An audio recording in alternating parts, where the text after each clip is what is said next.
taş başında parlayan yigit kalbim cadılaya üymüyor. Yana yana teleğime karayan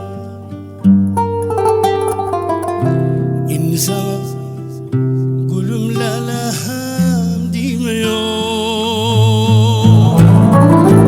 Sırlı yarım sırlarımdan doymuyor.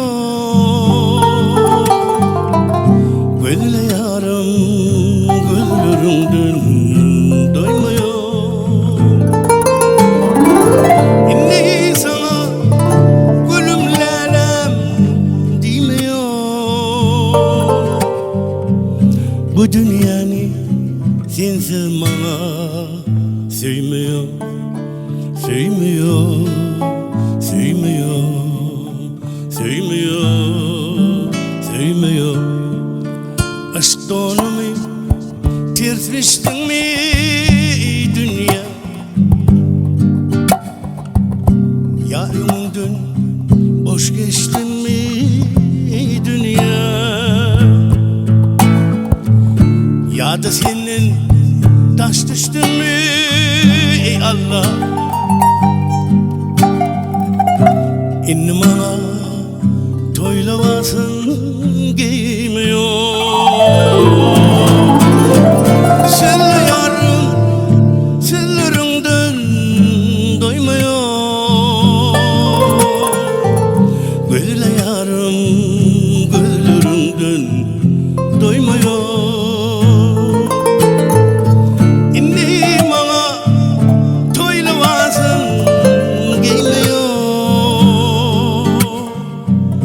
Bu dünyanı sensiz bana sevmiyor, sevmiyor, sevmiyor, sevmiyor, sevmiyor.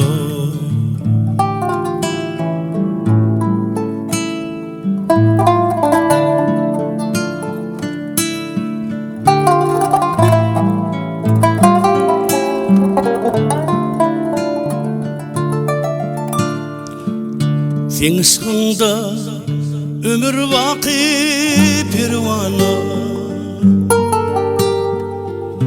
Bu dünya var yanı senin bir yana. Teleğim koy tartıversin her yana. Bana gayri aşk oduna koymuyor. Senle yarım sırlarımdan doymuyor.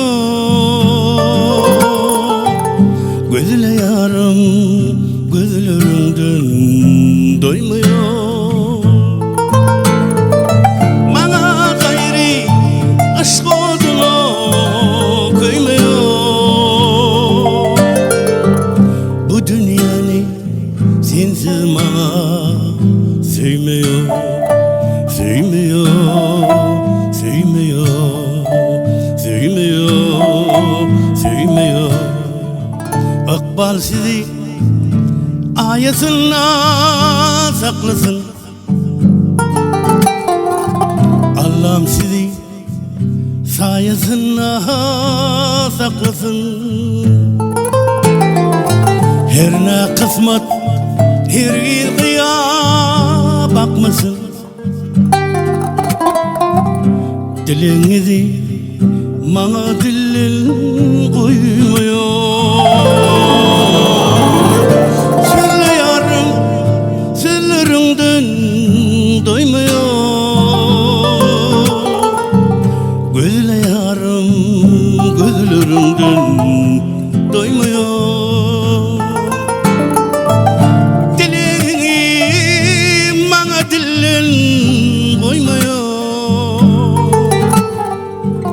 Bu dünyanı sensiz bana sevmiyor, sevmiyor, sevmiyor, sevmiyor, sevmiyor, sevmiyor.